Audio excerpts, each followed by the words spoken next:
Hey, let's start the show. For Thursday, April 7th, 2022. Welcome to This Is Only a Test, the official podcast of Tested.com.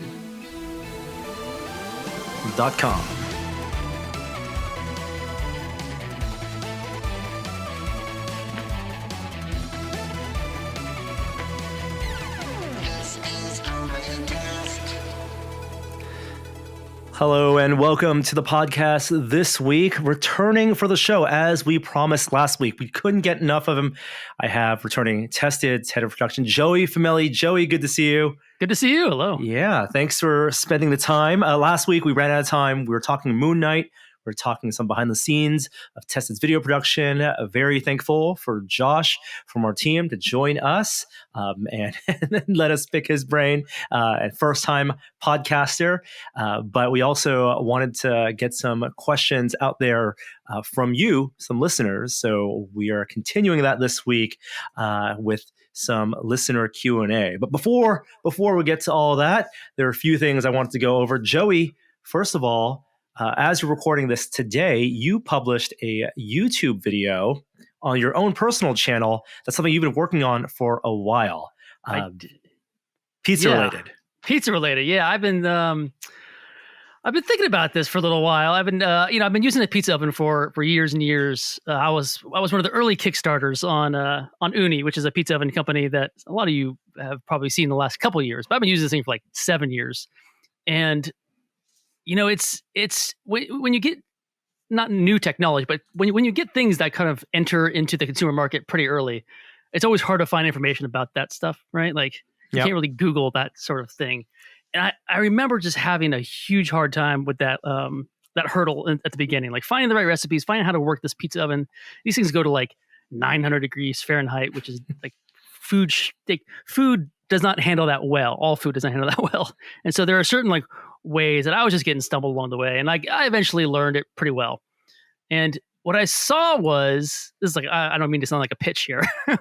what I saw was a lot of people getting these ovens for the first time recently because they become so available and consumer friendly. But like friends and family were having the exact same issues that I was having. Like, hey, how do I fix this one thing? And I'd be like, well, do you have an hour? Like, let me sit down and explain this to you.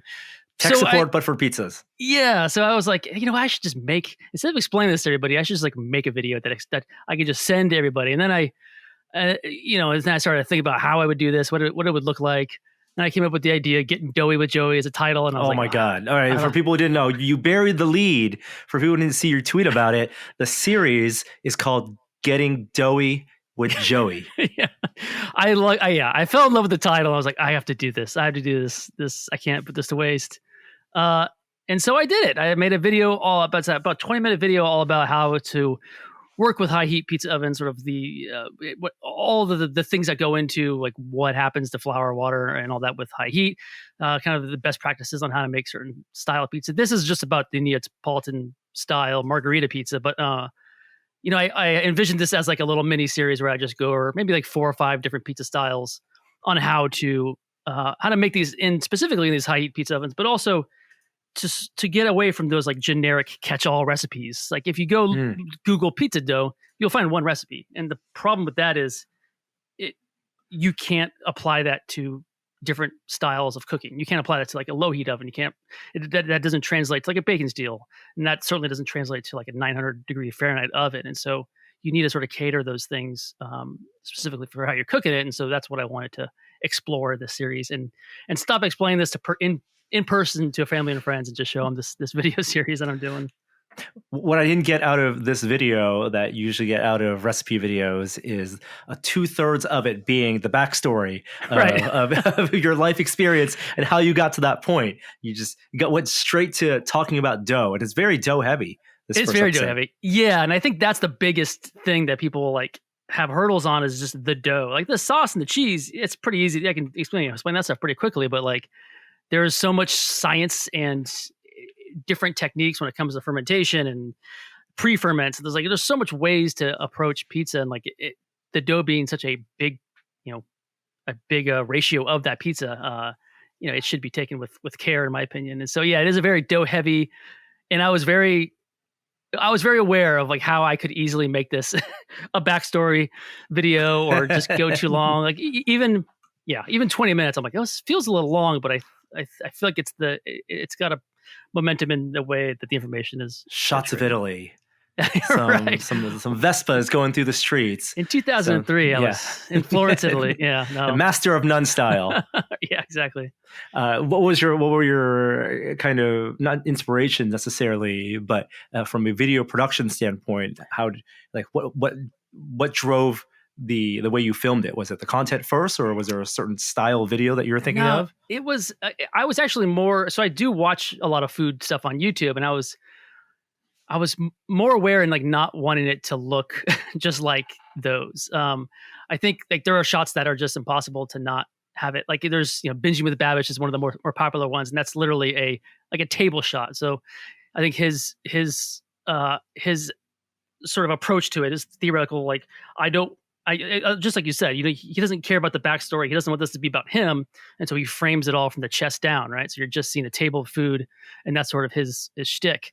Whereas other people have like a little more fast cutting the B-roll era of YouTubers, in like the Joshua Weissmans. And so I wanted to avoid leaning on any one specific style and make it, something I think I've brought in and learned from, tested stuff is try to keep it somewhat casual, but information heavy, and also, make it feel more like a conversation than me just sort of throwing out sound bites here and there or backstories that aren't relevant to the topic. You could definitely feel that. You can absolutely see that influence of the videos we've been making for the past 10 years into here. Yeah. And the way you shot it, not just the ingredients and how the dough is changing, but your text overlays, and also the beauty shots at the end. Yeah. A lot of fun shooting those at the end. Yeah, and like every other tested video, I feel like I needed a little more beauty shots. I'm like, more B-roll. It goes by very quickly, right? It goes by very quick, yeah. It's very. I mean, it's like we are our own second unit. It's like, right, and that's yeah. like the best. Like you almost feel like when you wear all these hats of shooting something, editing something, being in front of camera, lighting everything, right? The stuff that you run out of time for, and you realize why for a real film production there are dedicated teams of people to do just that. It's a second unit, and it's all the beautiful B-roll shots, and they could spend days just on the perfect motion control camera movement, or a rack focus, or a macro shot. You see it in all sorts of like Edgar Wright's movies, or the Ryan John. I think of a Knives Out, and all the shots of the house and all the trinkets, everything. It's like beautiful stuff. Yeah. And food, especially. You think of like food. Food's tricky. I did not realize that we only have shot a handful of food videos, and so when it came to lighting food and stuff, I was lost. Talk about reshoots and B-roll. I think I made about 6 pizzas until I was happy with this one, and it was all just like learning, shooting one, learning and kind of how I was catching certain things, and light and white balance, how important that stuff was. It's very analogous to the type of like model making or something we'd shoot in a tested video, a product shot, where are you trying to make it look beautiful, or are you trying to show the part of the process that people have been watching the whole time? Yeah, it's like and you think of I think of like a product teardown in the technology space, or you think of beautiful product shots in reviews or product coverage, and you have studio style shots or very naturalistic lighting, right, with shadows and depth of field. But when you're with something is supposed to be instructional, or you're supposed to see things, you kind of want it really flat. Kind of want like a high key, really flat, deep focus. Right. Yeah. Less about style, really about like visual representation and also clarity. And you can kind of edge little bits of style here and there into that stuff, but really, like you said, it's about showing that stuff that they've been watching for. Whole video. I'm going on a tangent here because I think about beauty shots of food, and all the ways food has been represented in film as a character. Did you watch Turning Red? I know we briefly talked about it. That's the Pixar animated film. No, I haven't finished it. I've only watched the first 15 or 20 minutes or so. It's even the first 15 minutes. So the director of that, Domi Shi, she did Bao, and right. One of the best parts of Bao, in addition to the story, was the sequence of the mother making food and the challenges that Pixar, the animators, had to, and the the modeling team and the simulations team had to how they could simulate the stretchiness of Right. making a dumpling, essentially, with the filling looking a certain way in steam. And in Bao, that DNA kind of weaves through, because you do have, I think, in one of the opening sequences, when May, the lead character, returns home, the father is the chef, and you have that kind of Tampopo style macro shots of like spinning food and beautiful really? shots of food in Bao. And it's something I'm always very curious about, because, especially like Asian food, there's a lot of that steam and Yeah. very bright colors. Very specific, like elasticity, like you said, to the dough. Like it's not just a generic flour stretching out with water. Like it has a certain sort of gluten, and rice flour has a different texture and look than wheat flour. But yeah, I'm sure a lot of reference, and like things like ratatouille, that's just like stylistically. Yes. But they have to sort of see the physics of things of those Right. of a carrot going into the air and hitting the pan. And making something not just look appetizing, but having like a warm feeling. Right. Yeah. Like there's definitely the food elicits so much emotion, and to connect you to the food you've had in the past without the representation. Yeah. Anyway, I digress. But how long are you planning to run this series, and when can we expect the next one? I think it's going to be probably like the next month. I'll throw out one. I have a couple ideas of like, there's different styles of pizza I want to sort of explore and even like learn myself a little bit better. But I'm thinking, given how much I learned about how I shoot this and how the production of this one episode, I think like a month for the next several, like six or so episodes. I'm guessing I'll probably be exhausted at that point. Yeah, pizza. you want to not burn yourself out in the making of the pizza or the making of the video, and you want to be able to do something because you enjoy it.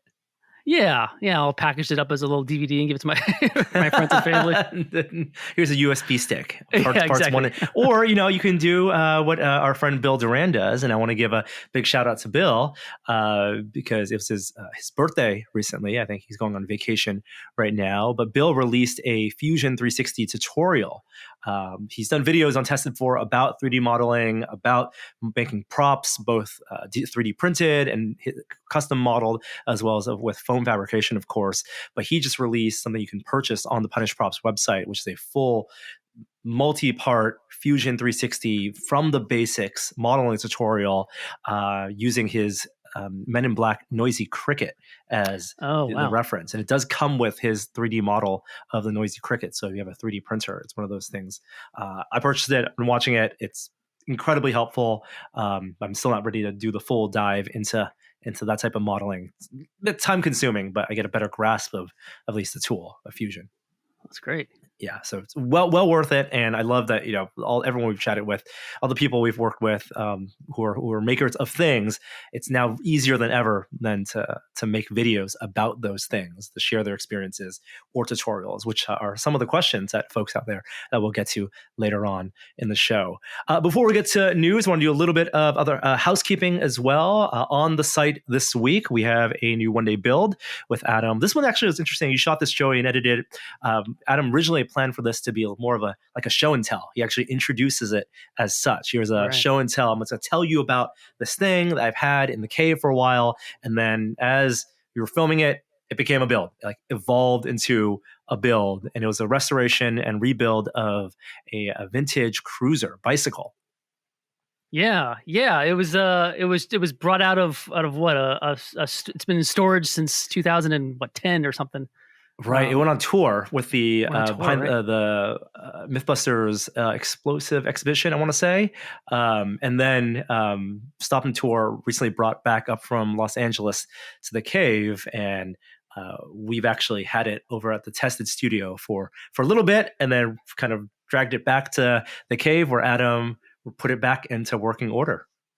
Yeah, it was actually pretty impressive to see him pull it out, go, I'm just going to adjust this one little thing, then identify all the other little issues with it and proceed to finish repairing it to a level that I would have just taken it to a bike shop and been like, either take this off my hands or do something with it. But and it's a bicycle that MythBusters fans will recognize because it's the famous orange bicycle that Tori Belleci rode and tried to do the jump on and then wiped out on as well. Face planted, So, I heard. Yeah. So like one of the biggest injuries they had in the making of that show. So you can check that out. It's on the channel. We also have a new episode of Model Behavior where Kate and I did some making of fake scale model sidewalks using some XPS foam and very simple off the shelf and tools and materials you can find at home. And it was a lot of fun just going side by side in having Kate being a very experienced painter and scale model maker, and me being very impatient in the making of the concrete and coming out with two things that look pretty good, but also different approaches. So it was a fun little build and tutorial, and great to see Kate in the studio also. There's a Star Trek conference happening this weekend. Actually, WonderCon was this past weekend, so it was really cool to see some of the cosplay come out of that. I know, it's that time of year that we don't think of that the past 2 years because there wasn't a WonderCon, but yeah, WonderCon was in person in Anaheim. It was still, I don't know if it was full capacity, but we had friends like Mike McMaster and Victor Franco with their Wallies and R2D2s, bring them on site, and a lot of artists that we follow on social media also there doing signings and drawings and panels and the like. So a lot of cool stuff from WonderCon. We unfortunately didn't get a chance to go, and while we're not going to Mission Chicago, that's the Star Trek convention happening this weekend, I did have a guest come into the studio that I filmed a piece with about some 6-scale Star Trek collectibles that will be on the site at the same time. So tomorrow, if you're listening to this on Thursday, and then also tomorrow on Friday, I'll be doing a live stream on the channel. Adam was scheduled to do a live stream, but he's out of town. So I'll be doing a live stream here in my home studio and be doing a little bit of model making, filming some B-roll for future videos, and answering some more listener questions. So that's what's going on Tested this week. And you can, of course, find all those videos on our YouTube channel. Now, going back to WonderCon, they are doing a San Diego Comic-Con this year? They are, yeah. So last summer, there was all digital San Diego. In Thanksgiving, they had the special Comic-Con, which was smaller scale. Still a ton of people showed up, but the fewer booths. And I think for some exhibitors, it was their first chance to be at Comic-Con, because it previously had been really difficult to secure a booth there because they would always sell out, because you're talking about hundreds of thousands of people there. And a lot of the exhibitors that I knew previously couldn't get a booth were able to get a booth there, which locks them in to be there this summer. And so they're doing it again this summer in person in San Diego in July. And hopefully we'll be able to chance to stop by there. I mean, their convention's coming up. There's Star Wars Celebration coming up. Monster Palooza is coming up. So it's kind of getting, at least in California, a little more back to normal, and definitely around the country as well. Yeah. Wow. Yeah. I can imagine. Yeah. It feels like forever since we've been to Comic-Con. I mean, I know. You guys can go. 2019 was Gunther and I went for a day or two, because you guys were in DC filming the Apollo 50th anniversary stuff. That was 2019. That was 2019. It was the last time we were at Comic-Con. Yeah. So it'll be 2022, 3 years. And I haven't been to CES since then either. So yeah, I really hope we get a chance to go, and of course want to feel safe. So hopefully things are going to look better by July. Yeah. There are a few bits of news I want to talk about. I would consider this probably the top story this week. Joey, I know you not too long ago did a full binge of Star Trek: The Next Generation. No, I haven't watched Generation at all yet.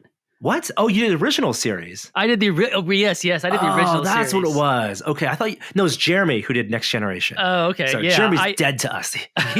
No, yeah. Okay, so you haven't done any Next Generation. I did the first couple episodes, and then someone directed me towards all those different. With the original series, it's like 2 seasons, so it's easy. Yeah, maybe 3. Long and animated. Yes. Oh yeah, right. But that was easy to watch. But Next Generation has a lot of episodes. But I was always told to use guides. And so I never found the right one, and I never got into it. But I it's on my list. The guides scale because there's so many episodes, 7 seasons. This is back in the 90s when they were filming things for syndicated distribution. So we're talking about 24 to 26 episodes a season. When today, streaming shows going to have 6 to 10 episodes at most. But they were cranking these things out. So 178 episodes. don't remember the exact number, but it meant that they could run them, on in syndication weekly, and you can have a guide that ranges on the, what do I say is the bare minimum of episodes to get a comprehensive look. I don't think you could do a comprehensive look with fewer than 40, 30, I would say 30 episodes. Well, that's not bad. That would be a bare bones. Yeah. Because 7 seasons, 30, let's say 35 episodes is 5 episodes a season. I don't think you could say 5 episodes for each season gives you the full character arc. You could say 30 episodes if you wanted to focus on a single character. Okay. Or like, the journey of the mission, like just the Picard's journey or something. You get the 30 episodes, but you only get the full flavor of the relationships and all the backstory and all the world building they do. Yeah, I know what would probably happen is I'd probably start with a guide, and then as my interest grew and grew, just start to add, random more episodes. As sort of done with other shows. And you got to do it the way they did it in syndication. I think it's on BBC America for television, but even if you have like, DVDs or the streaming version, like having a new episode on every day in the background. That's how I watched it. A new episode every day? I guess it was every day. Every new episode day in syndication? Every day in syndication, because it was weekly when they did it. But when it was on TV, like the local Paramount affiliate would have a new episode every day, and I would go home and watch it. But sometimes I'd miss it, and so you couldn't catch up. You couldn't watch that episode until they looped back around. Oh wow! There was no DVR at that time. No, you would wait till they'd go through episodes or season 7, loop back around to season 1, and then make sure you didn't miss it. Mark on the calendar. I missed these 2 episodes because homework or vacation, and then you have to catch it up then. So having kind of passive absorption, and then kind of watching it over like in this cyclical way could be a way to get that full the 90s experience.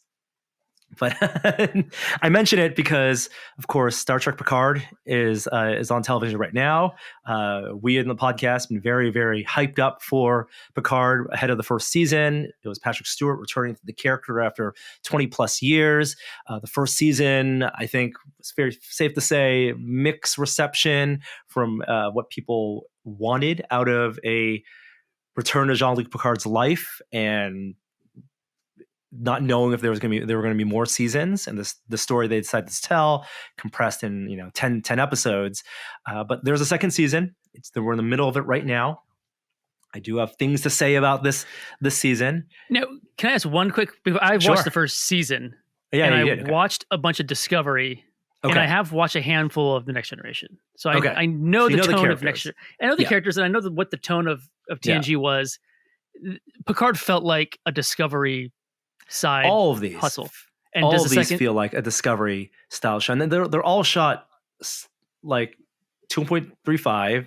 Right, they're all shot like not fixed sets. They're all very cinematically shot, and it's a different tone. Like I think a lot of people didn't necessarily want the same type of production as a 90s show, but I think of the Orville, which it's a very much a homage to that era of television.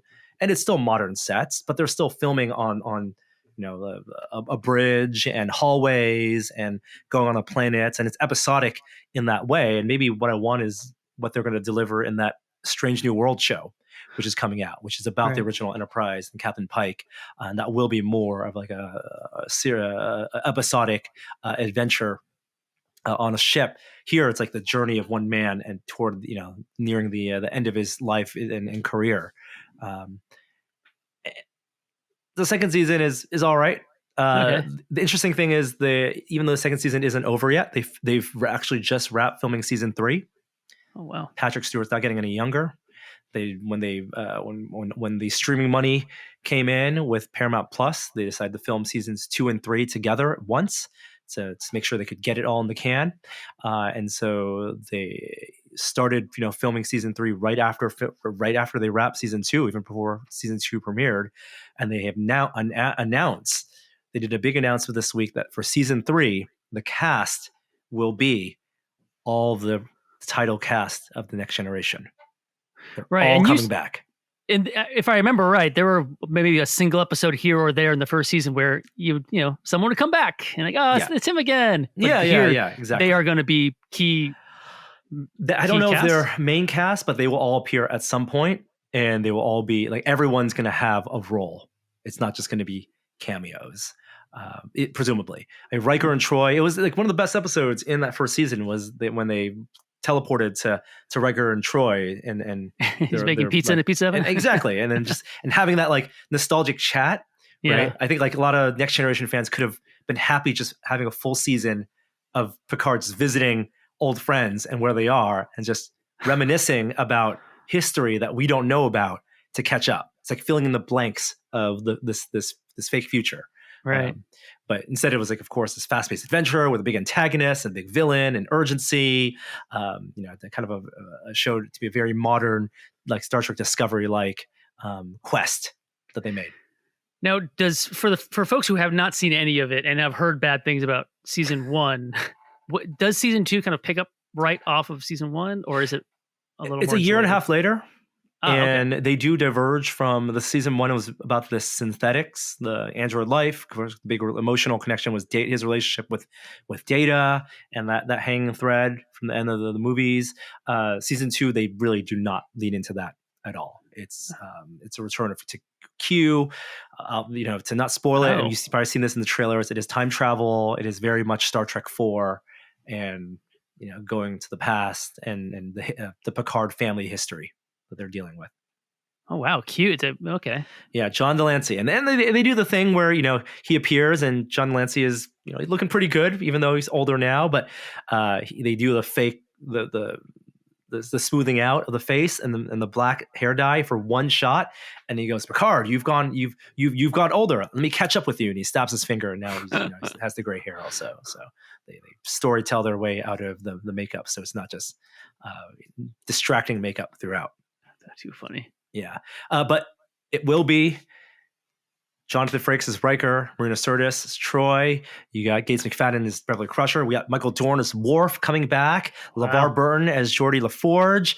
And Brent Spiner, probably not as Data because his story wrapped up. And so a lot of speculation in the Star Trek fandom about who Brent Spiner will be playing, whether it'll be descendant of Data's creator, who has his likeness, or Data's twin brother, Lore, even as potentially an antagonist. He was in the Next Generation show as a big villain. So that's season 3. I don't think they've announced a premiere date yet, but this could be what Next Generation fans had been really waiting for, the reunion and just catching up and just watching the relationships that were the heart of that show, kind of revisiting that as your memories. Okay. I'll continue with this. Yeah. I mean, I thought the first season was okay. Like it was not great, but I was okay watching more of it, and I definitely want to check out the second season. I'm curious. So you didn't watch Next Generation. You did watch. You're familiar, of course, with Star Trek, having seen the original series and all the new movies and some Discovery. So it feels like the show with Picard, the first season, was written for someone like you. Exactly, yeah. Right? And it kind of, but I knew just enough to know that it was wrong in tone. There's different tone. And I've watched, like I said, I've watched a handful of episodes. Yeah, different tone. Yeah, totally different tone. And I know about a lot of the story arcs with like Q, and I know I have enough friends that have, did the same thing where they watched it when it was on. It was just one of those things I didn't watch when it was on, so I missed that zeitgeist, and now watching it just takes effort. Yeah. At this point. Yeah. It's worth watching, and I think this announcement of season 3, the fact that season 2 does feel connected to season 1, and that this new cast that they introduced in season 1, they try to have you familiarize yourself with and fall in love with, like they are back, so they're extending their stories, and so you don't have to go through this growing pain of like Picard traveling, collecting new people for his quest for the first 5 episodes. Like these people already. You have a little bit more backstory with them. So maybe season 3 is Picard's this new family he's developed in this show, connecting and how they mix with his old family. Yeah, that could be. Yeah.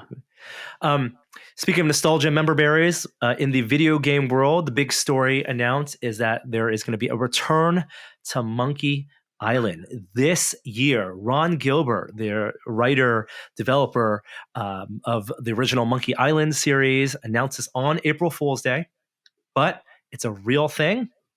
And they've been developing it for a couple of years now, and it will be a adventure game in the true spirit of the Monkey Island games, with all the comedy and the quips and everything with that you'd expect.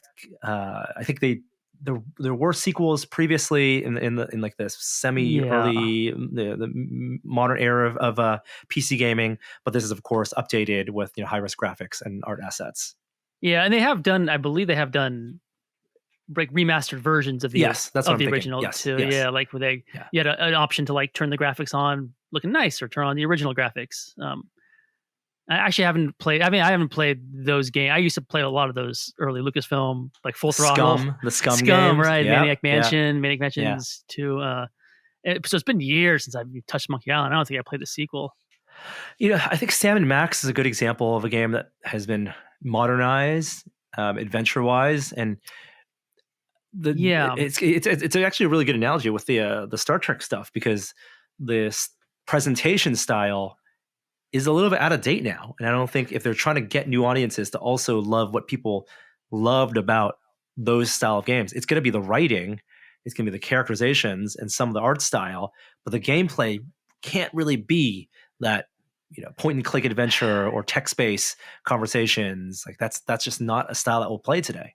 Yeah, I'm trying to think of modern adventure games that really work, and it's tough. I am a huge fan of the company Wadjet Eye, but they are it's a very niche, like new adventure games done in a very old, pixely style. Right. And so they do fantastic like voice work in puzzle games, but it feels like you are playing a game that is 15, 20 years old, and that's kind of the appeal to me. Is like I like I like that specific type of game, but like you said, it wouldn't translate to like a mass or new audiences in specific ways, and you are using the exact same methods, point and clicking, grabbing this thing, putting it there, talk to that person.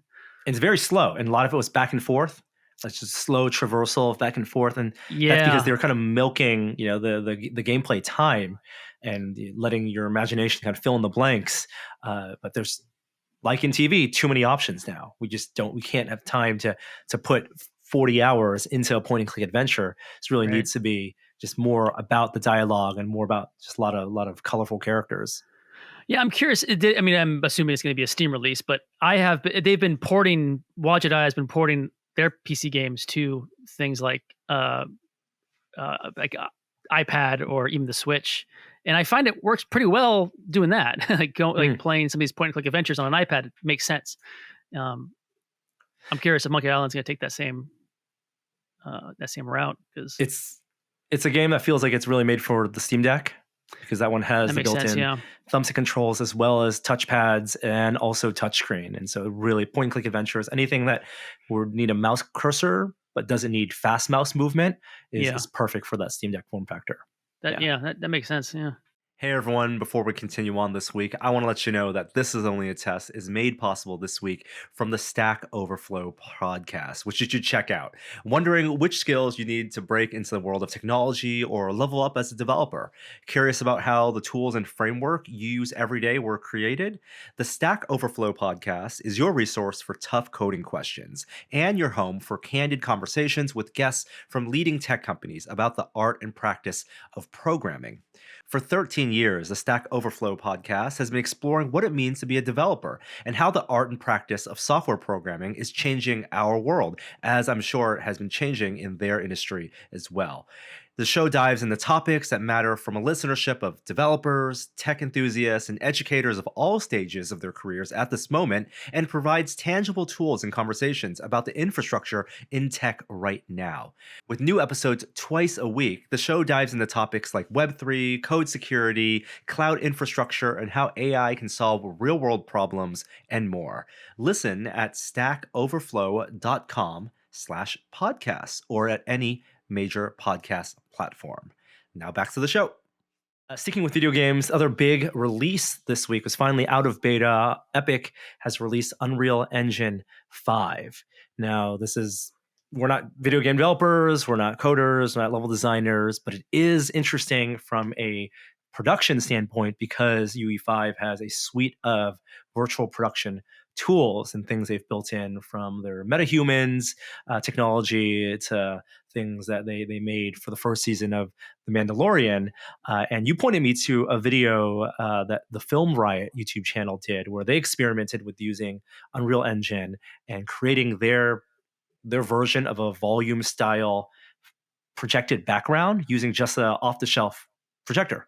Yeah, kind of like a mini volume in a way, where you just you use and I have a friend who's doing a very similar setup where you use a projector as your screen. A computer is there running running the trackers. I think everyone's using like Vive trackers right now, but there are like companies like HTC making some extra trackers. But essentially, just mounting your trackers onto a camera, sending that data to the computer, telling it what focal distance you're at, and then being able to move and change the background. It sounds pretty like it sounds totally conceptually like I get it, but watching like the Film Riot video, you can see where a lot of the translate, like the issues with, not issues, but the big like learning points of the translation of getting this data to go across all these different applications and programs to give you a proper image. I don't know. Yeah, I've downloaded it. It's high up on my list to start messing with.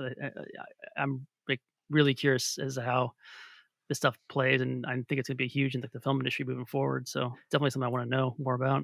Yeah, the most bare bones version of this, the untracked version, is throwing up an image, right? And then you just have a large enough screen that you have some foreground background parallax. Yeah. And if the background that you have is far enough from your subject and itself does not have a lot of multi-plane elements, then you can just create parallax with having just a green screen. Essentially is a green screen. The tracking, what it does, if you have the space for it, is give you more parallax. That's like the only thing you're getting, which means this flat background can represent smaller spaces, bigger spaces, all sorts of different types of spaces. But I was very surprised watching that Film Riot video of how much information you need to feed into Unreal Engine, not just the position of the camera, right? There's position of the camera, but position of the camera relative to a subject, relative to the projector screen relative to the virtual space, like all of these things. At the projector screen has a window, kind of because it flattens things out, like things that never even thought or had to consider, like have to be factored in to make it look believable. Yeah, that, and like parallax is different. Like the parallax you're getting has to be different based off of what focal length you're using. If you're like what its perceived focal length is, because that necessarily isn't as far back as what would normally be that far back. So there's a lot of like a lot of data happening, and then also just going back, like it does have the parallax, but also in case like The Mandalorian, where you have these reflective materials that need that that light and that color to reflect off of that stuff. That's really what this is also good for. Anybody who's like shot green screen with someone who wears glasses, or someone who's wearing something shiny or wearing something green, like these are all really pain in the ass issues with green screen that this sort of goes around. And even at a simpler version, not to use it as a background, but use it just intentionally for reflections, like with spacesuit helmets, like they did with the warp effects, or the lighting bouncing off of faces was even an earlier way they used kind of the LED walls. That you don't necessarily need tracking, but you can do with a big projector, as long as you're getting good reflections off of that whatever projector screen you're using. Yeah, and I'm thinking about trying it out for a first project. Is not even necessarily using it for a shoot, but setting up. We talked a little bit about Previs last week, and actually setting up, see if I can set up something that's similar to some like areas of I have access to, or studios, setting it up virtually, and then being able to put people down there and actually holding a camera and seeing like if I can take screenshots or like little video and make like an animated storyboard. Just based off of those tools in there, and using that as a way of, instead of just doing stick figures on paper.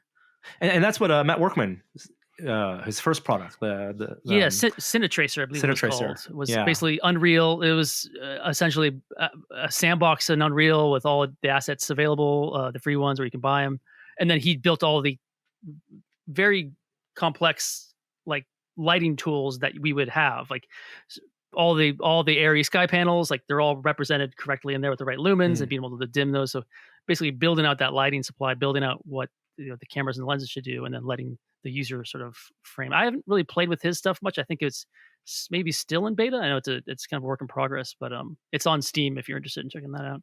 So it's virtual studios, virtual sets that you can use for previous purposes, or actual, working virtual sets to comp in something in real time.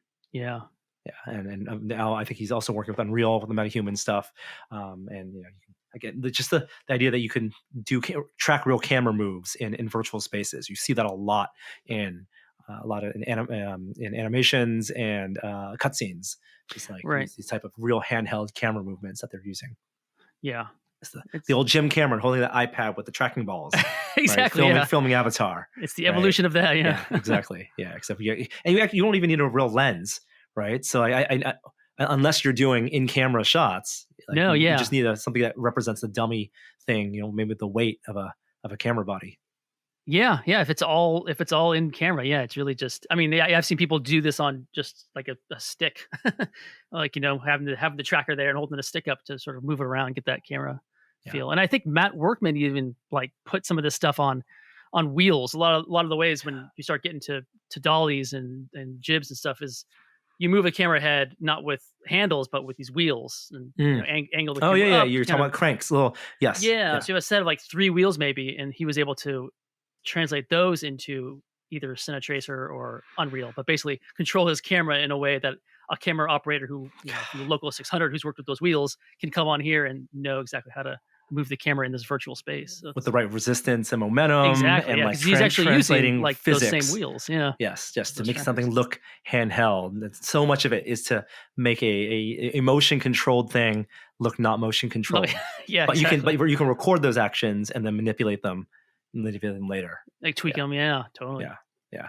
I wasn't planning to do some projector talk, but we might have to skip that in the interest of time and save it later, because I do want to pick your brain about projectors, as we've been talking about some of this stuff and using projectors. But we do have some questions. So we promised some listener questions about production. And we have a few from folks. I picked out a few of them. We'll start off with Beverly Downen, of course. Beverly, who's been a guest on the show before. Joey just lost his webcam. Oh no, Joey's camera battery died. But Beverly of Down in Creative Studio asks about tips for prepping shots and keeping a long video interesting, recording good quality audio and lighting. I think a lot of the questions were about the kind of the entry level video production, or tips for or things that we keep in mind when we try to film a long form video. Yeah, that's a big one. That's kind of that's getting there. So in terms of light, and so what I've started to do as someone who's comes into a space and is getting ready to shoot it, is I've really gotten into like basically lighting for 360 and getting everything off the ground, like mounting as much stuff off of the ground so you have room to move around, but also giving the space the ambient, like the ambient 360 lighting that you need, so that if you are doing a build video that's sort of like we do, it can be spontaneous in terms of where it's being shot at, which bench needs to be run to.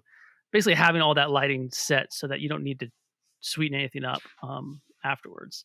And I think right now we're at a place where these cameras are so, the ISO is, or the sensor is so sensitive to light that we actually don't need to add a whole lot of light to make your ambient room lighter. Like back when we first started doing this, like 2010, we had digital video cameras that just could not handle low levels of light. And so you had to amp up all our lights, but also in doing that, like for every the brighter your light becomes, the deeper your shadows become, right? And so like then darker you start behind you, yeah, exactly. Then you start getting this unintentional contrast, where then you have to use more fill lights and bring those levels up. And so lighting for early digital was was a pain because it's just like I said, you had to overlight everything and reduce contrast ratios by using fill light. Nowadays, you can walk into a room and like a single window can be bouncing light off your ceiling, and that could be enough for like a full 360 light. So it's really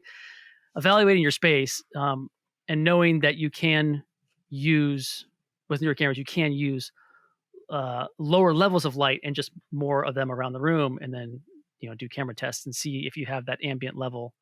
And then if you want to do things like we do in Adam's shop where he has like little practical little light bulbs on stands and stuff and like lights on his desk that then add add a little bit of style or add a little bit more contrast if you want to play from there. But yeah, like bed sheets on windows. Don't be afraid of using windows if you want to like get an ambient light up there. I mean, lighting. I can a couple hours about lighting. So that one's this is a tough one. I would say focus on the audio. Like if you are a person that's going to be filming yourself and you have only so much time and resources, I'm gonna even say take a step back, and maybe the big thing is don't get bogged down in trying to make your video look a certain way or look perfect, because all that effort all of that is distracting you from creating the content and getting the reps out and making a piece of video. And it's very easy, I think, to get bogged into diving into, I want to make this shot look a certain way or look perfect in a certain way. And then you run out of time to make the thing that you want to make. Yeah, or energy for that matter. Like if you start spending a lot of time in between different ideas you're doing and trying to make everything look great, then that energy, I think, you can feel that across the screen. Yeah. Like that's one of the reasons we don't, when we're shooting Adam's one day builds, we're not stopping him to to adjust cameras or moving lights around. It's just you'll feel that. You'll feel the difference in his momentum of going through a video. Yeah. Like you said, audio. I mean, we were talking about those like little Rode audio packs at this point. They're so small and affordable, and like can just charge like almost like AirPods. You just plug them into USB-C into the wall, take it out, and those things sound great. Like modern audio is fantastic. Like even at lower price points, is like so much better than audio was 20 years ago. That there's really no excuse to have bad audio at this point. Wireless is probably the way to go at this point. Yes. And if you have the luxury, because it's very expensive to buy a lav pack to have on a DSLR or whatever mirrorless camera you might have to plug the audio in necessarily. It's always possible if as long as you're mindful of it to record it separately and sync it up. So a lot of these portable packs will transmit, but they'll also record locally, and you'll get really clean audio just clipping onto your shirt, and then you can very easily in whatever editing software clean that up. But tested videos, a lot of that stuff shots on iPhone too, and the iPhone audio is totally okay, and you can look up YouTube videos on how to dampen certain sounds and boost certain sounds, and it's workable. Yeah, the iPhone stuff. Yeah, like again, cameras are at a point now where even phone cameras are not only good but also great with audio adjustments and auto ducking when it needs to.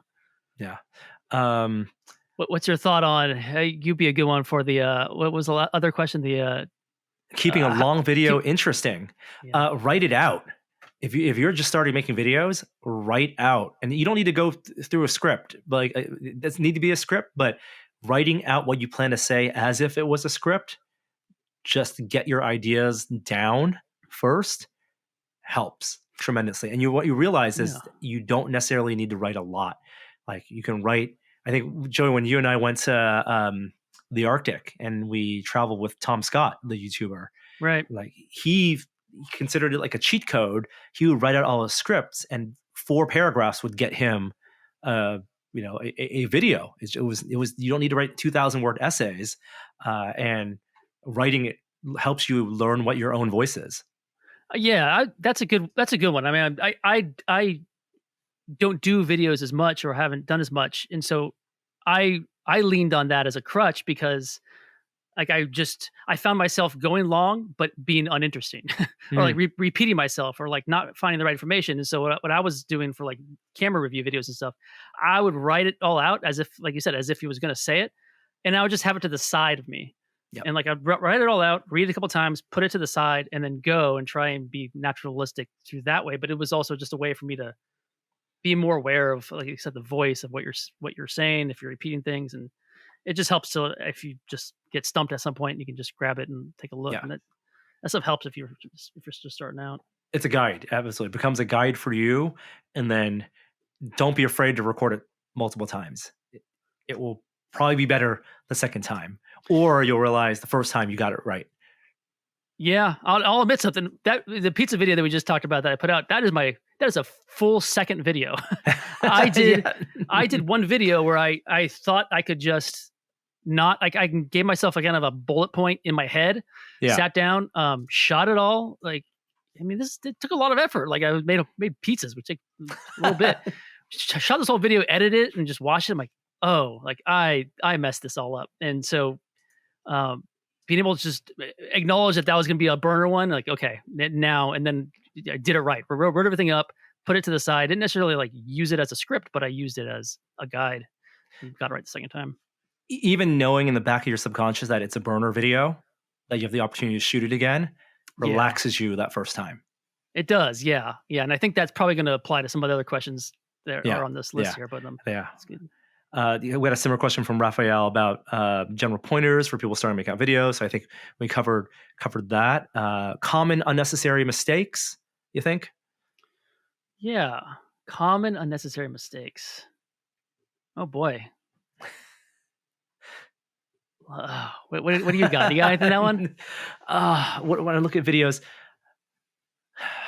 I mean, audio. Going back to audio. If it is bad audio, you are much more. You will turn that thing off much quicker than if it looked, if it looked bad. I guess it looked bad, had good audio. I'd say a common unnecessary mistake is trying to put all your eggs in one basket in one video. And a lot of people starting off say, I got to make something go viral. I got to make something this is the video I want to make. It's kind of like, like script writing, right? You've done script writing, like, people invest so much in this thing. And yeah, they call it like, kill your babies. Where you have to. Yeah. It's like, no, you just got to iterate. Like the mistake is being too precious about one thing and not working fast enough that you're doing multiple things. And if you can't find the energy or the motivation to continue it and do multiple things, and maybe it's not the thing you want to be doing. Yeah, that's a good way of putting it. And again, like going back to Tom writing like four paragraphs and that being a long video, like start simple and then see where you can, expand from there, and that'll help craft your voice as well. Yeah. Ray in reverse asks, did the pandemic change the workflow? Did time apart allow for new thoughts about creative moves? The trunk stop motion that you did, Joey, comes to mind. Oh, right. Yeah. I mean, workflow, I think the pandemic changed workflow for all of us as a team, and I'm sure individually. I was already sort of working remote, but doing enough travel to where like I would shoot, and be that took up a lot of my mental energy. But when everything just kind of locked in, we were all stuck inside.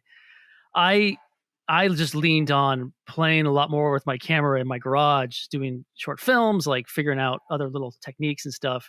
And I just started having more fun doing things where I wasn't thinking about necessarily shooting the best looking thing or I did like a stop motion that was real sloppy just with clay that was melting, but like it was just so fun and it kept my mind occupied during the pandemic that I didn't even realize that I was learning a little bit more about motion and stop motion and even the camera's ability to stop motion and how to do that in post. And so when we shot that trunk video, and that was just, I think I had 10 minutes at the end of the day. I said, Adam, can you just leave this here for a minute? I'm just going to do this thing. It was so quick. I didn't even think about it. And I was like, I'm probably not going to use this, but just give me 10. And that's kind of where that came from. It wasn't necessarily anything planned out, but it was just like reaching back into what I was having fun playing with during the pandemic. Yeah. We learned a lot from just Adam, the necessity of Adam shooting himself.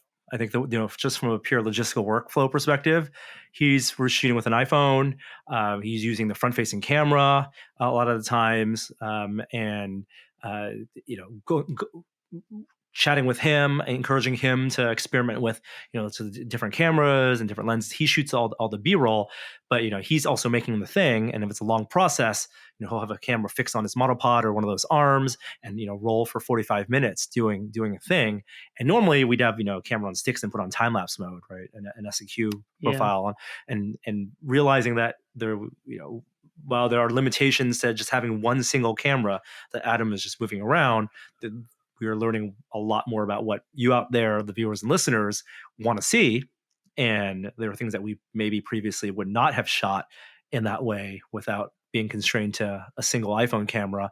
But we're happy that people actually really do want to see, and mounting things on top of the lathe and stuff like that, and the bandsaw noises, and building this like new kind of relationship with the viewer, and it becomes its own style of video. Yeah, it opened up an entirely new perspective that we didn't even realize we can tap into, and also I don't think any of us realized how good Adam would be at managing all that on his own. Yeah. And I think it was good that we didn't. It was good that the iPhone is at a place now where we don't have to mount a little mic or like a little use not film convert, but use those filmic tools in iPhone footage. Like it's at a point where it looks good and sounds well enough to where we can work with it, and then that just gives Adam a freedom and flexibility that also changes the way he approaches certain builds, or even shows certain things, that it's a whole new vantage point for the viewer. Yeah. And then it changes the media workflow also. We're not offloading SD cards at the end of the day. We're getting, drop off dumps of file folders of multiple days of footage at a time, of varying lengths. And then it's kind of, we're discovering that footage as well, while getting briefed ahead of time about what was shot. Yeah. Which actually ties into Adam Blake asked, do we give pointers for his Adam solo videos or let him just go freestyle? And mostly freestyle. We do point out things here now. Do more of this. Do people love this? Things that roll nonstop. Camera falling over. We're happy to include little fun things here and there.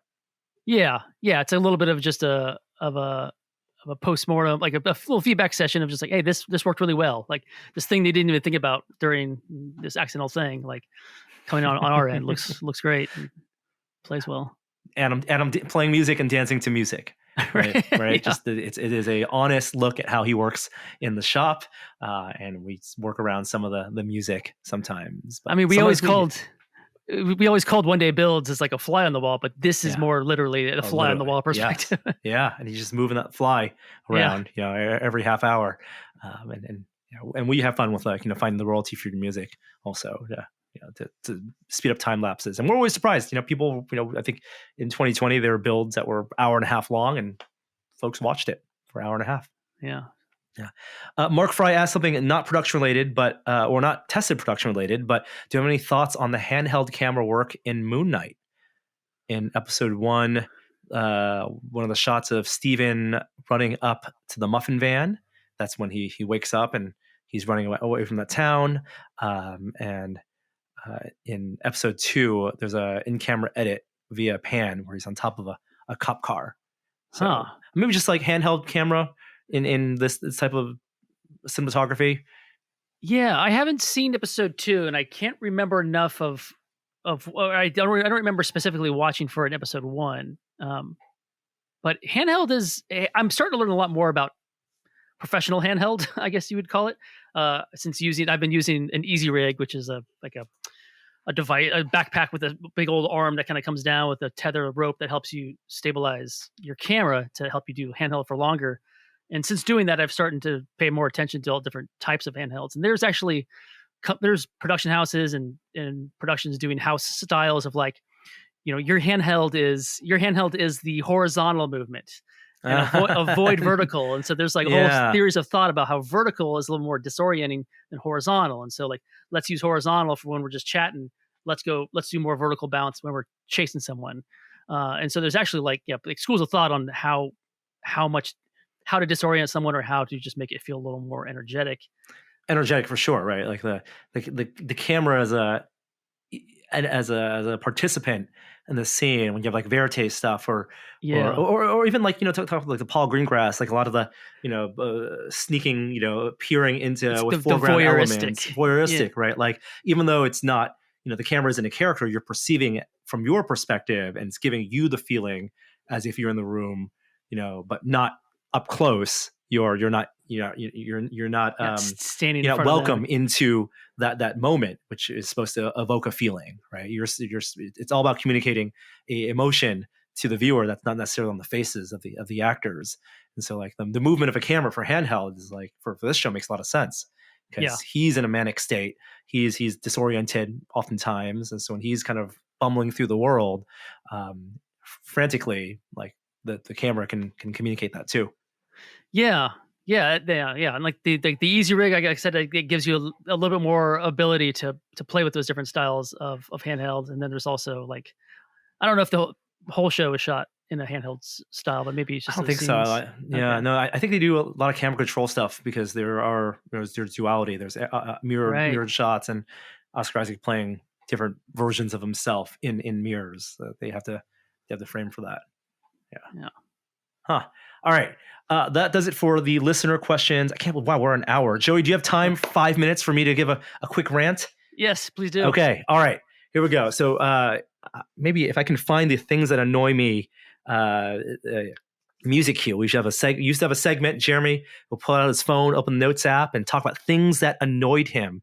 And Joey, I confess, I just needed someone to listen to me as I ranted on this week's podcast. So you are the victim, and this will dive into minor spoilers into Picard season 2. Picard All right. rant. So Okay. Picard, minor character spoilers in Picard season 2 up to episode 4. So if you don't want to hear the rant, if you don't care about Picard, or if you care about the show and don't want to be spoiled, you can thank you for listening. And we will see you next time. But here we go, Joey.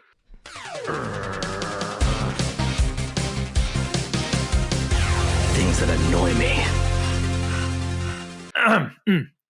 So Picard season 1, we had a lot of cameos, a lot of callbacks. The whole show is about, not only the end of Picard's journey, but also for fans 20 years later, how can we tell a new story while also bring back some of the member berries, some of the things we're really familiar with that we love in the first, in Star Trek, the 7 seasons of Star Trek Next Generation. So cameos are big thing, as well as references, offhand references to this character, this thing of events, kind of anchoring the show into the world building that already happened. And season 1, they did a little bit of that. You, of course, had Riker and Troy coming in. Like I said, one of the best stuff was just them sitting around the fireplace talking about this history of things that we never got to see as fans, but filling in the story of what happened in those 20 years. It's kind of what these, I think, nostalgic shows are really good at. And in between season 1, that was kind of a success. Patrick Stewart went on The View. The show The View, right? The talk show. Did an interview, and one of the hosts of The View is Whoopi Goldberg. Of course, Whoopi Goldberg was a big award-winning actress on Next Generation, one of the biggest actors, actually biggest names. It was a big deal. Special guest Whoopi Goldberg playing the role of Guinan. She was the bartender on the Enterprise. The bar was called 10 Forward. She was Picard's confidant. Would listen to the stories, be a kind of she's an Elrorian, an alien who's long life. She's seen it all, and she gives wise advice, as well as pull up some illegal non-replicator real alcoholic beverages. Classic, Scotty maneuver. Here's some Romulan ale that's not up to code to share with the crew. And on The View, Patrick Stewart openly asked Whoopi Goldberg, "Will you be in Star Trek Picard? Will you return? The fans want Guinan." And she blushed and said, "Yes, okay, maybe we'll make it work." And so fans are like, ooh, cool. More cameos, more touchbacks to the character, to things that we love in Next Generation. And so in the first episode of Picard season 2, as Picard, who's now the admiral, retired admiral, he's actually the chancellor of Starfleet Academy, playing that senior role, this whole graduating class scene. One of the places that he goes is Guinan, to find Guinan, where Guinan is now. So he walks into a bar, and it's Whoopi Goldberg. She's there. She's as Guinan, and like Q, they age her up. She has like a one-liner that says, "Oh, humans don't like to be reminded of their mortality, so I kind of age along with them." So that's why I'm Guinan. They have a nice chat and talk, and it's a nice little piece of of characterization of bring her back. So great, you got the Guinan cameo, you got the reference. It's a nice way to kick off season 2. Now they go on to their adventure. Now, season 2, of course, there's a bit of time travel aspect to it, and they go back in time, the year 2024. The world is in kind of a bit of disarray. It's kind of a lot of your social commentary that you get out of Star Trek. The inequality in the world right now. They tie directly into things like immigration and ICE, but it has a lot of that also Star Trek 4 feel. If you remember Star Trek 4, Kirk and Spock go to San Francisco, save the whales, a lot of like fish out of water, really funny comedy bits. That one's directed by Leonard Nimoy, which is, it's an even number Star Trek film, one of the fan favorites, though it's a comedy film, really. Here, they do back in time. There's a little bit of urgency. There's like altered timeline stuff. And interesting note, 2 interesting bits. The 2 episodes of this season, 2 of them were directed by Leah Thompson. Leah Thompson of Back to the Future fame. So a little bit of time travel tie in there. She's a director now, doing some TV direction. They also brought back, do you remember? Have you seen Star Trek 4, Joey? Yeah. There's a famous moment in the bus where they're going across the bridge to Alameda, and there's a punk on the bus listening to rock music, and Spock nerve pinches him, and he passes out, and everyone on the bus claps, right? Right. You know who that guy is? There is a story with that guy, and I used to know it. What is it? We know that guy. That guy. Oh my goodness. We've met him. He's the director of The Muppets. Kirk Thatcher. We've met him at Comic-Con parties. Joey. Right. Okay. Yep. Yeah. Yep. Yeah. Okay. He has a beard. He actually another cameo he did. If you watch Spider-Man Homecoming, the scene where Peter Parker is early on in New York City, and someone says, "Do a backflip," and there's a kid next to him. That's Captain Kirk Thatcher in his cameo in Spider-Man Homecoming. So he knows people in the movie business, in the film business, and they actually brought him back as a nice little cameo as the punk aged up again on a bus listening to music, playing the same song. So I appreciate that type of callback. I like that's I'd say that's a cutesy comedic callback, a nice bit Easter egg. Yes, Yeah. Easter egg, nice reference. So they're in the past, and Picard through some instruction, I won't spoil exactly how or why he knows this, is looking for a specific person called a Watcher. He's looking for this Watcher person. Who could it be in the year 2024? And he's given these coordinates. So he's teleported to the coordinates, and he goes into this building, and he goes inside, and it's the Watcher is Guinan. But it's not Whoopi Goldberg. They have another actress play a younger version of Guinan. So she's been on Earth this whole time. She's and she doesn't know him and doesn't recognize him, and she becomes an important character in that episode and helping Picard, solve this quest, this mystery that they're on, and restore the timeline. Now, some Star Trek fans are very, very unhappy about this portrayal, not because it's not Whoopi Goldberg, not because they got a new actress. I think she does a great job, but there's some issues with the timeline, because in Next Generation there was a 2-part episode called Time's Arrow Part 1 and Part 2, where they do go back in time, and Data goes back in time and finds Guinan. And this is this is a cliffhanger. This is a season 5 finale and season 1 premiere. There's Mark Twain in this episode. It's a whole weird time travel time bit. Data loses his head. He gets buried. He goes back to the future. But they find Guinan, and that's why Guinan in the future remembers that thing that happened and is able to provide some insight. She was on Earth. She met Picard and met Data in that past. But that happened in the late 1800s, and here's 2024. And so why doesn't this version of Guinan recognize Picard? So they've completely retconned that episode out. They this Time's Arrow Part 1, Part 2 thing from Next Generation. Let's sweep that under the rug. They want to tell this. Maybe they'll plot hole some version of this. Real quick, was TNG Guinan in the past played by Whoopi Goldberg? Yes, okay. She was. So it was Whoopi Goldberg in the past, and the whole idea is that she had seen those events, but she couldn't tell Picard in the 24th century what had happened because they needed to naturally unfold, right? Kind of affect the timeline that way. But it was all going to work out at the end. But this is in the middle of that. This is in the 21st century, and yet to bring Guinan in here, they had to retcon that episode and forego that reference. This Guinan here did not recognize Picard, becomes a whole thing. There was a whole emotional beat where he has to say, I'm one of your oldest friend where I come from. All right, this whole thing. I can forgive it. That's a bit of, take that liberty with writing. That's not what I'm pissed about. Here's what I'm pissed about. When Picard finds Guinan, he's teleported. He's outside this building. There's a series of shots. He walks up to the building. He looks up, and on the front of the building is the number 10. And 10, huh? And he looks up to this right, and you see the street post, and you see this sign, and it says Forward Avenue. And then Patrick Stewart does this bit of acting where he puts his hand on his head like, oh my goodness, what a revelation.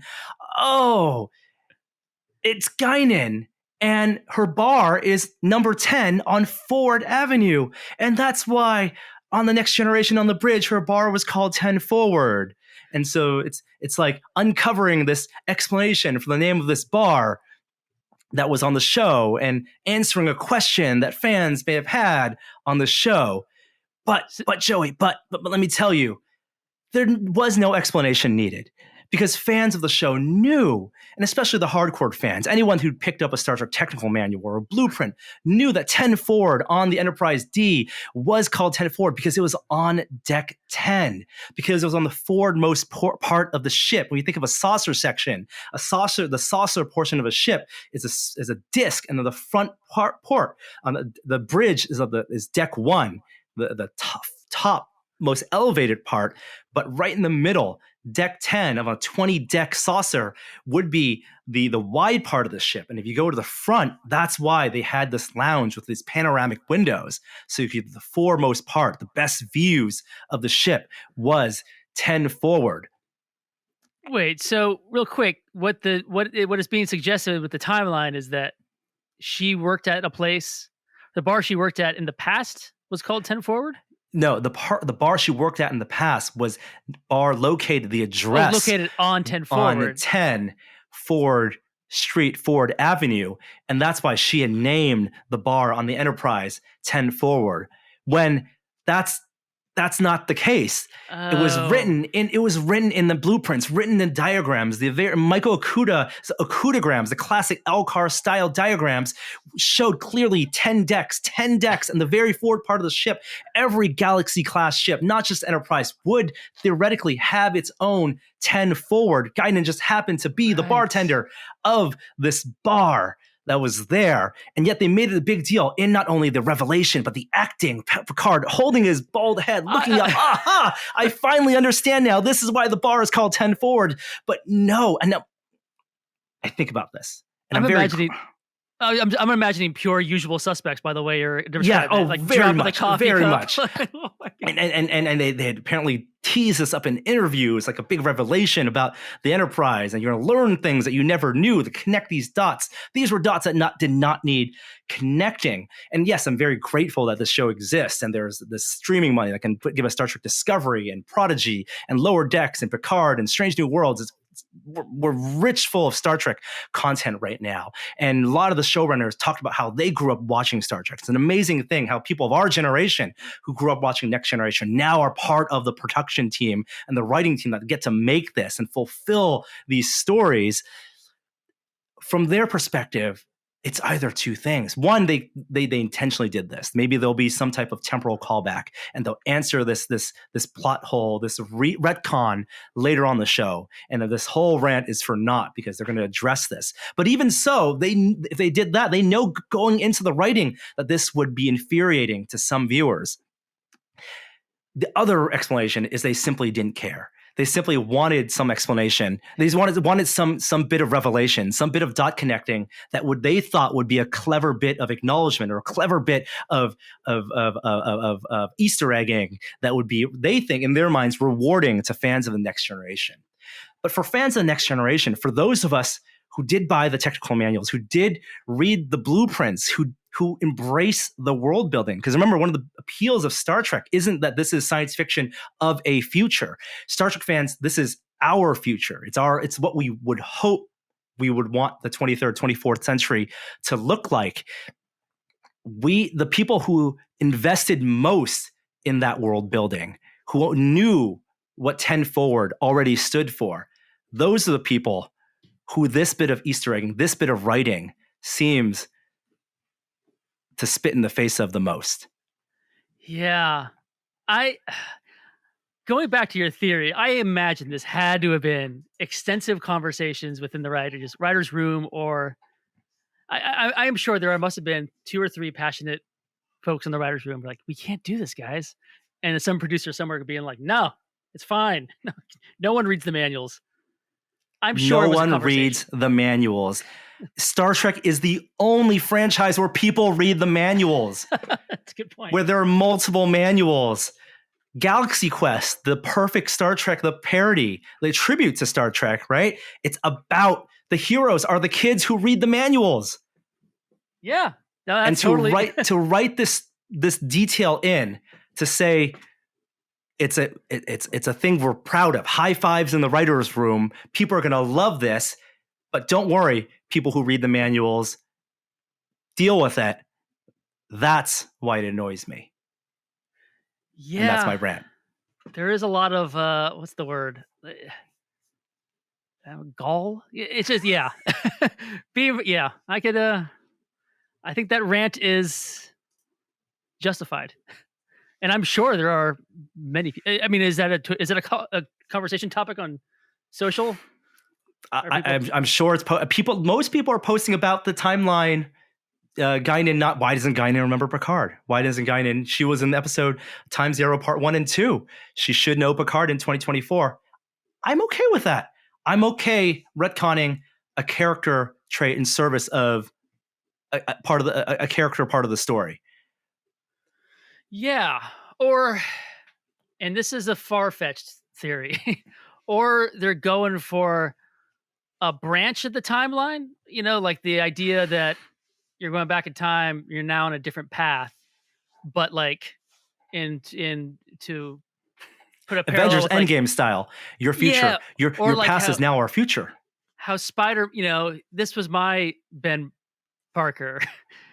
Gwen was my Uncle Ben. This is my 10 forward.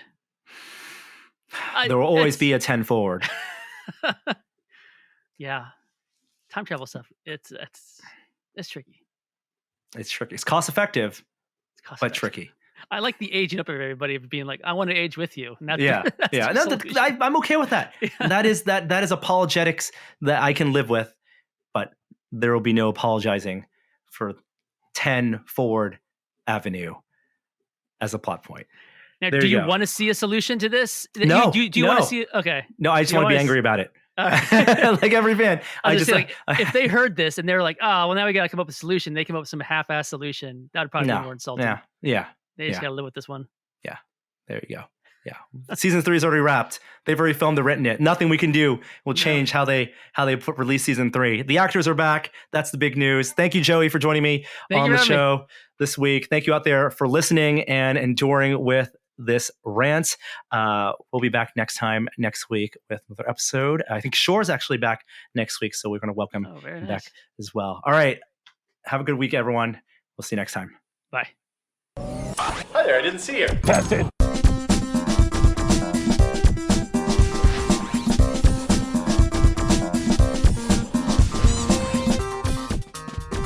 The EDM duo Daft Punk, they are breaking up.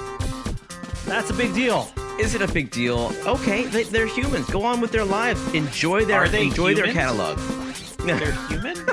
I don't know about this. They're French. That's it.